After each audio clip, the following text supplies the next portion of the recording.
Hello friends, welcome to my YouTube channel. अजून एक नवीन प्रश्न 2-3 दिवसापासून माझ्याकडे येतोय की मॅडम URDPFI गाईडलाईन्स खूप मोठा आहे आणि त्याच्यातलं आम्ही नेमकं काय वाचायचं? किती URDPFI गाईडलाईन्स मधलं वाचायचं? सो हा व्हिडिओ मी तुमच्यासाठी बनवते की URDPFI guidelines volume 1, volume 2 volume 2 चे 2 पार्ट्स आहेत. तर त्याच्यातलं काय काय वाचायचं नेमकं आणि कितपत वाचायचं? तर यासाठी हा मी व्हिडिओ करत आहे. आपण URDPFI चे एक-एक इंडेक्स पेज वरनं बघू की त्याच्यातल्या कोणत्या गोष्टी इम्पॉर्टंट आहे आणि काय वाचायला पाहिजे. So guys will see this by the index page. बघा.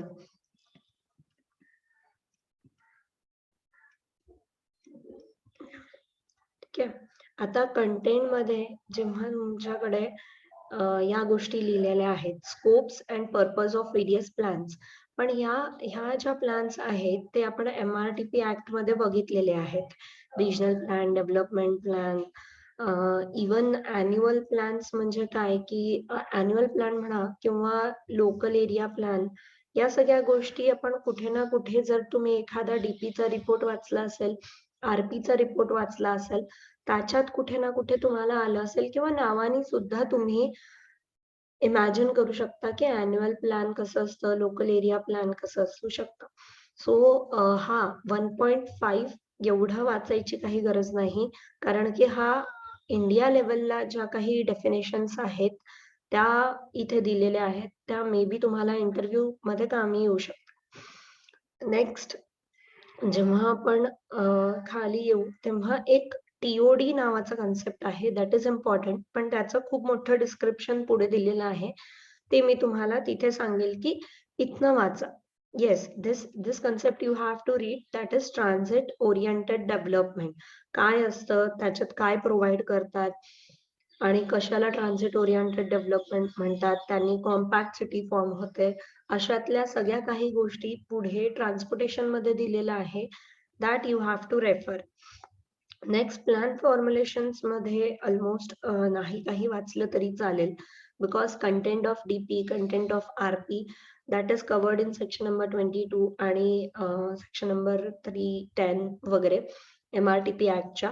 सो URDPFI मधलं कंटेंट ऑफ RP आणि कंटेंट ऑफ DP नाही वाचलं तरी चालेल.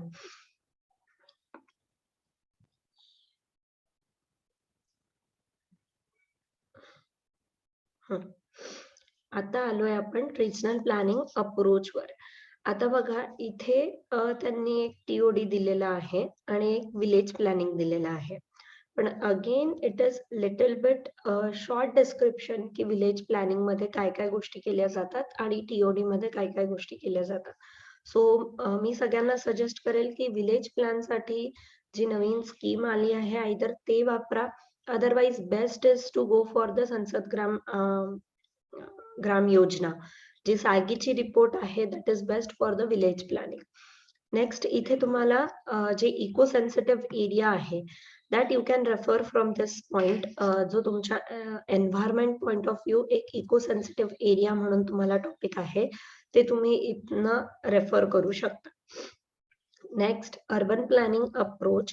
तर साईट कसं असायला पाहिजे, हे कसं असायला पाहिजे, what is green city, what is compact city, what is smart cities. पण हे सुद्धा that is very common sense. जेव्हा मी नावावरनं बघते की पोर्ट सिटी म्हणजे जिथे पोर्ट असेल आणि अकॉर्डिंग टू दॅट त्याचं प्लॅनिंग बदलतं, so that is termed as port city. Integrated township साठी तर आपण ITP प्रॉपरली जे महाराष्ट्राला अप्लिकेबल आहे ते वापरतो. सो सिटी टोपोग्राफी आणि planning approach according to the, म्हणजे कोणत्या साठी ते गाव वापरल्या जातं, म्हणजे इंडस्ट्रीयल आहे की हेरिटेज सिटी आहे, तर त्याविषयी जर नॉर्मल कॉमन सेन्सही वापरला तर you don't need to read this sentences. ठीक आहे.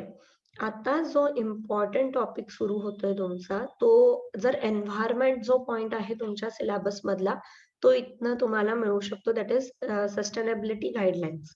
इथे नॅशनल एन्व्हायरमेंटल पॉलिसीज आहेत, ते तुम्ही रेफर करू शकता.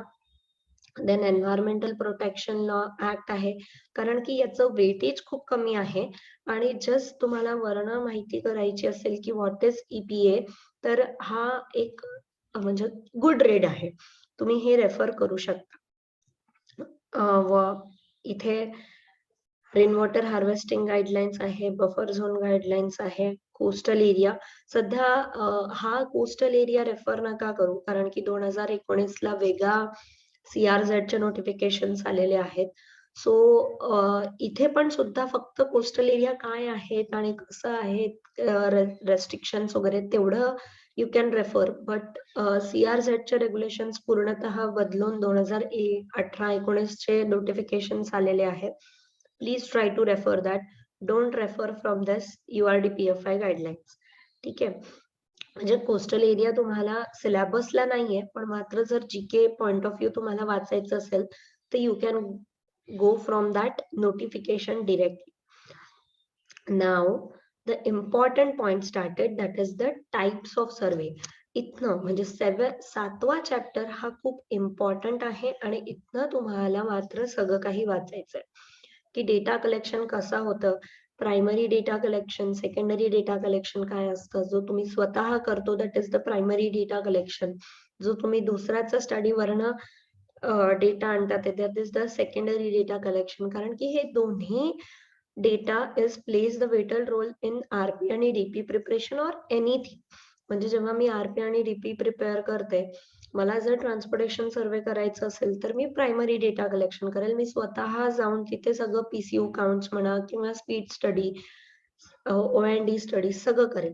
पण whenever I come to the census वाला, तर मी त्या दिवशी सगळे काही लोक मोजत नाही बसणार आहे. I will take the census वाला डेटा आणि देन आय विल म्हणजे प्रोजेक्ट.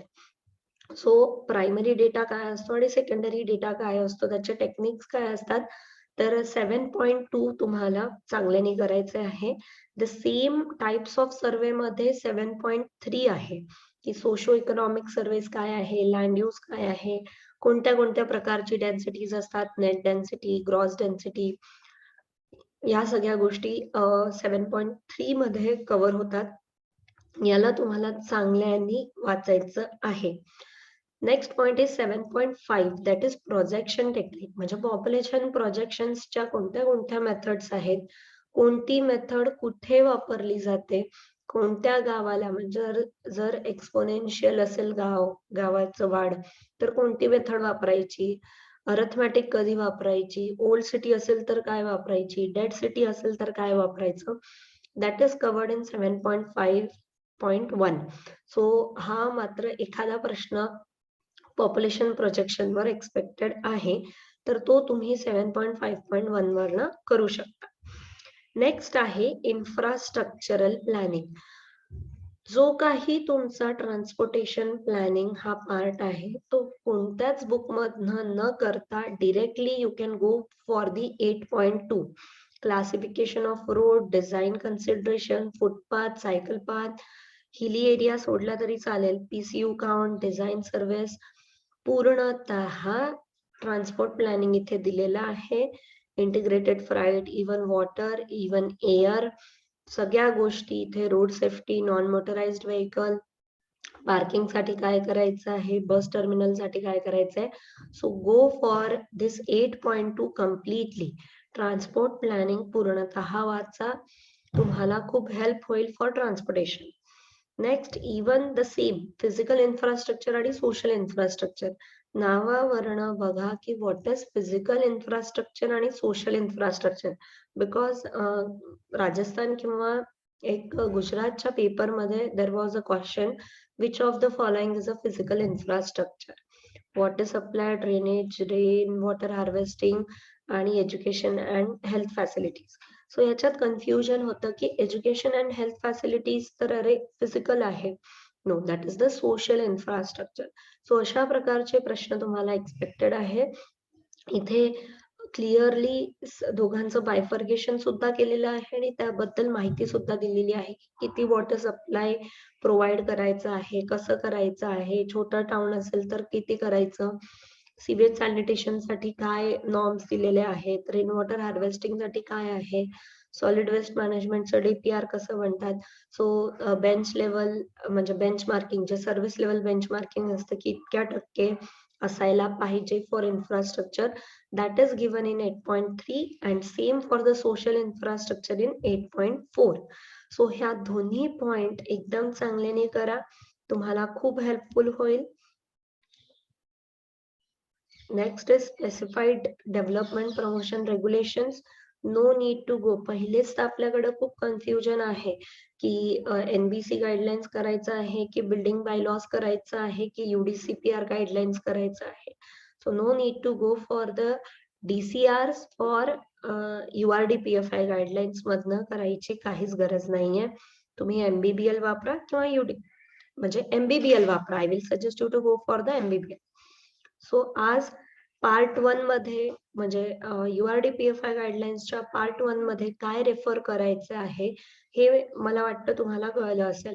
आणि हा एक मोठा पोर्शन कंप्लीट करेल तुमचा, कारण की याच्यात ट्रान्सपोर्ट प्लॅन आला आहे, कॉमन सेन्स पण आलेले आहेत. So I will request you to follow this URDPFI guidelines आणि त्याच्यातलं सगळं काही. ठीक आहे. पार्ट 2 मध्ये आपण जेव्हा बघू की पार्ट 2 मध्ये काय रेफर करायचं आहे, तर will have look for the part 2 also. Part 2 volume A याच्यात मात्र फक्त 73 आणि 74th अमेंडमेंट जो हा फर्स्ट पॉइंट आहे तेवढा मात्र तुम्हाला वाचावा लागेल, कारण की याच्यात पंचायत राज आणि विलेज डेव्हलपमेंट प्लॅन याबद्दल ULB फॉर्मेशन याबद्दल फर्स्ट टाइम सांगितलं होतं. So 73 and 74 amendment is important rather than आपण लारा जे वापरलेलं आहे आणि त्याचं डिटेल स्टडी केलेलं आहे. So no need to go for the second point. Even model regional town planning डिपार्टमेंटचा 1985 वाला लॉ पण करायची काही गरज नाहीये. म्युन्सिपल लॉ सुद्धा म्हणजे तेवढे इम्पॉर्टंट नाहीये याच्यातलं. स्टेट लेवल लीगल फ्रेमवर्क जर टाइम असेल आणि असंच बघायचं असेल तर you can go for the Maharashtra, but there is म्हणजे खूप अशी फार नीड नाहीये. सो इतक्या गोष्टी तुम्ही इथे पण दिलेलं आहे इको सेन्सिटिव्ह झोन्स बद्दल. सो इतकं पार्ट 2 मधनं वाचलं तर इनफ आहे. This is for the URDPFI guidelines जे खूप मोठं पोर्शन तुमचं कव्हर करू शकतं. So I request you part 1 चांगल्याने वाचा. इवन पार्ट 2 चं 73 आणि 74th अमेंडमेंट सुद्धा वाचा. ठीक आहे. चलो, माझ्या चॅनलला जर अजून तुम्ही सबस्क्राईब नाही केलं असेल तर सबस्क्राईब करा, कारण की असे आता मी कंटिन्यू काही ना काही व्हिडिओज काढत राहील, so that it will be much helpful for your studies. आवडलं असेल तर लाईक करा, काही सजेशन्स असेल तर कमेंट्स करा की मॅडम पुढचा व्हिडिओ याच्यावर बनवा, सो दॅट मला सुद्धा काहीतरी पॉइंट्स मिळेल की कोणत्या गोष्टीवर आपण भर दिलं पाहिजे. आणि आवडलं असेल तर आपल्या फ्रेंड्स लोकांसोबत शेअर करा. थँक्यू. Thanks a lot.